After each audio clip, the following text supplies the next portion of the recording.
For more on this now, we want to welcome in Commissioner from Georgia's Cobb County, Monique Sheffield. Monique, it's great to have you because we've been hearing so much from the outside. I'm interested to hear what you're hearing on the inside there about the decision to pull this game out of Atlanta. Yes, thank you so much for having me. My name is Monique Sheffield, and I am one of the 5 commissioners in Cobb County. In Cobb County, which was the location of the All-Star game, we have approximately 785,000 residents, and my constituency is about 185. So we were a little disappointed. Actually, we were a lot disappointed to learn that Major League Baseball decided to pull the All-Star game from the county. We have suffered quite a bit. As everyone has with COVID.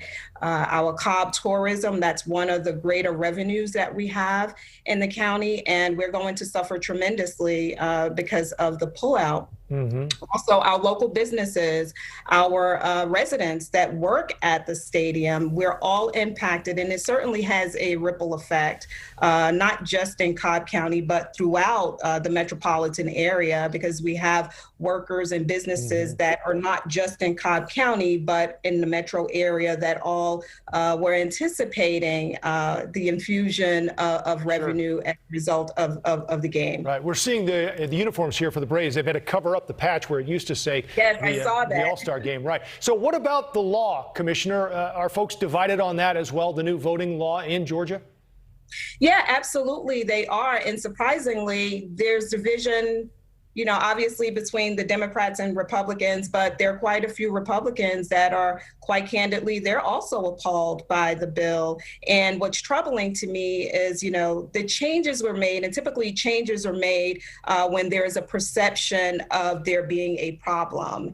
And in this case, by all appearances, the appearance or the change to the election laws is born out of what is perceived to be unfounded behavior of election fraud.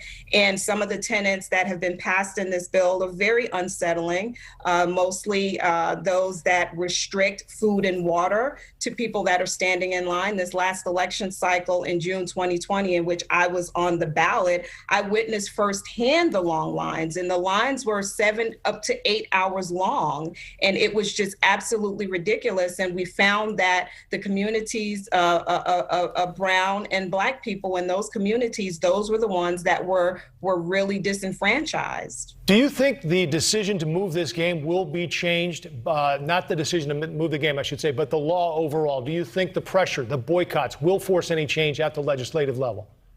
Well, we're hoping that it will, assuming that there was some nefarious reasons as to why it was changed, which I believe that there has been. But whether or not the legislatures will change it, I'm not very confident of that. Otherwise, it would not have changed to begin with. And, what's troubling for me, the red herring really outside of people not providing water and snacks and long lines, outside of a reduction in the period between the runoff and the primary. But the red herring in all of this is the General Assembly is looking to take, or it's a law where they will remove the power from the local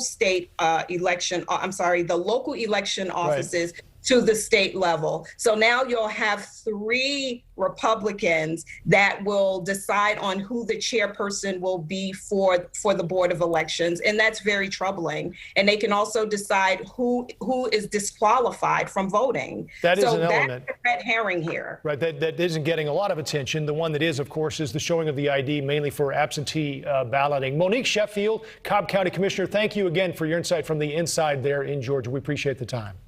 Thank you so much for having me.